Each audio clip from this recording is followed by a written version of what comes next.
All right, so now let's move forward into the king reversal. Now, this is another trick that I have been doing a very long time. And for many years, I did it using the half pass, and I'm going to show you what that looks like before the break. But frankly, this is sort of the story of my life, is I wanted to be a sleight of hand artist, learned all these crazy moves that would get me there, and came to discover, as structure and misdirection started to happen in my life, as the tricks started to come together, that virtually all of the tricks that I built the half pass for don't require it if you have those other things working for you. So while we will be talking a little bit about the half pass, I'm going to show you a method for this right now, and two methods, in fact, that don't use it at all, okay?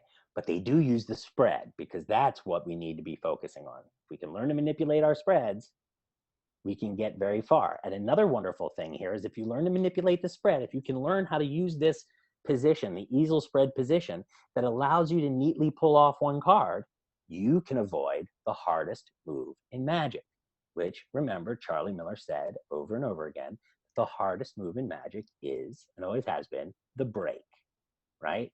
Getting and holding the break.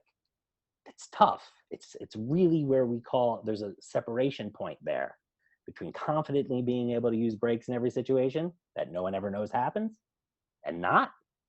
There's no need to leapfrog that. So in this case, we've just done the mental reversal. They've given us back the cards. You can have them shuffle at this point.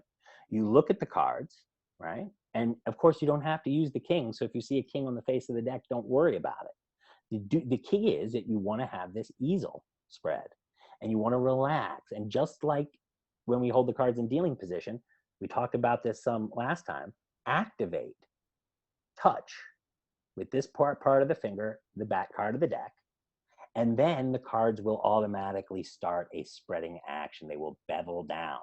If you have a big hand and you don't activate here, the whole deck will fall down.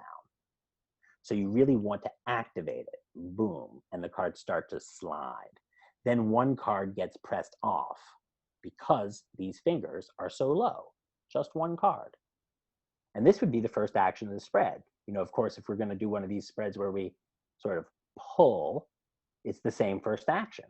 But in this case, okay, you're going to take that card, and as you come and match, and I'm going to just change this a little bit, as I come and match, I'm simply going to take this first card and I'm going to stick it back underneath and back jogged. And I'm going to keep spreading, because with my right hand here, there's nothing to see. Now you're going to, the cards are up towards you at this point, and as you're spreading, you can hold this jogged card in place. So as you spread, looking for my four kings, which are obviously going to be together. So what I'm going to do in this case is I'm going to go for jacks. And this is the kind of thing that they all assume we can do in the books and the videos, and it's another one of those things that needs a little attention. Look at where I am here. My thumb is on the first one that's going to come up. I move my entire hand up. I jam it to the right underneath the right hand cards where it's held by the first finger. And then I bring the rest of the cards back down until they butt into that pinky, which is the one that's also got the separation here on this card. And then I spread through until I get another one. Same story. It's clamped under the first finger. Bam, again with the third. No one knows what I'm doing. So that's why it's also good to focus on learning how to spread fluidly and quickly, because the sooner you can get those kings up and out of the deck, the sooner we're into the next bit, and we're not losing the momentum we created by that first powerful mental effect, right? So now as I square the cards to my left, boom, the jog stays, just like that. Now all I do is I turn my right hand facing the audience, so the thumb hits the back of them, the fingers on the front. One second here. Okay. My thumb, and I pull these out so they do a boom toward the audience, and I give them a nice spread. This is important. Just like Search and Destroy or any piece of Magic, I need you to have a picture of the four jacks that's clear. So you want to pull back with your thumb and push with your fingers so everyone can see the card. But you are in a weird position. From the audience's perspective, they don't know about this. They do know that the cards are kind of messy, and you're holding the cards here, right? So what you do is you take these cards and you stick them here, right over the jogged card, like so. And then if you just move forward until your thumb hits, boom, that card, you can lift. And these come up and over to the right. You don't have to have them be square. Don't try and make them square. Don't worry about making them square. It's not a double lift. You're just adding it on and moving them to the right. And now we do what I like to call the Woody Allen posture from our modern Jewish yoga. Woody Allen posture. So I say, will you help me? And this is a wonderful thing, because if you're in this posture, hold out your hand, and I'm pointing to my left. So the person's going to hold out their right hand, because that's the side they're on. And as they hold out their right hand, I take the deck and I give it to them, right? And the moment I give it to them, I say, oh, sorry, place that in your left hand like you're going to deal the cards. And that was the non-move. Okay? There's a lot of cover in it. You're going to find lots of times that when you hand them the cards, if you just relax your wrist, it's over.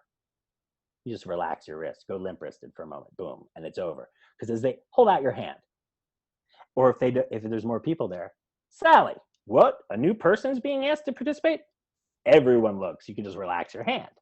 But assuming that you need to make another moment, right? Worst case scenario, you hand him the cards. Oh, sorry, put them in your left hand. And this is a classic in-transit action. You look to them and go, oh, and oh. Immediately in that moment, that's when you get them, because you've just implicated that they have done something wrong. Implied, sorry. So as soon as you say, oh, no, in your other hand, like you're going to deal the cards, it's over. Okay, it's totally over, right? Now, you say, lift off half the cards. Now, what I have found to be so wonderful about this trick, in all of its methods, half pass, this method, all of them, is that if you get the person holding the cards like they're going to deal the cards, and then you ask them to lift off half the cards, look at the position they're in. When I take these, this is where they go, look, I'm going to place the 4 kings into your hand. You stick them right down on top of the deck. They're not floating like this for all the world to see. You're safe. Those go on top. I say, place those on top, and it has never, ever been busted. They believe, and this is all based it was an old trick then, but this, to many of people that I know, came out of the Larry Jennings trick that had a very difficult method we won't get into. The card right, I believe, actually. Pardon me. So now, you now present that. You say, I need you to imagine the cards turning face up. This engages the spectator. It forces them to play the game, right?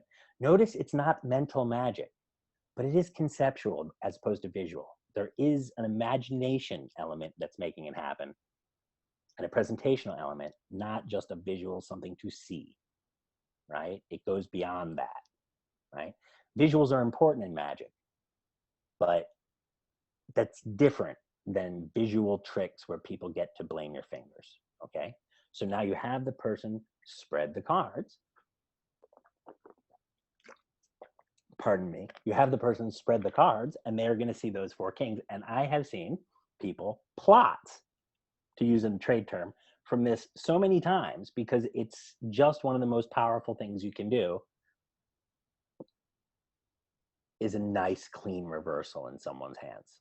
And those of you who know my magic tricks know that I've got a lot of difficult methods for a lot of reversals.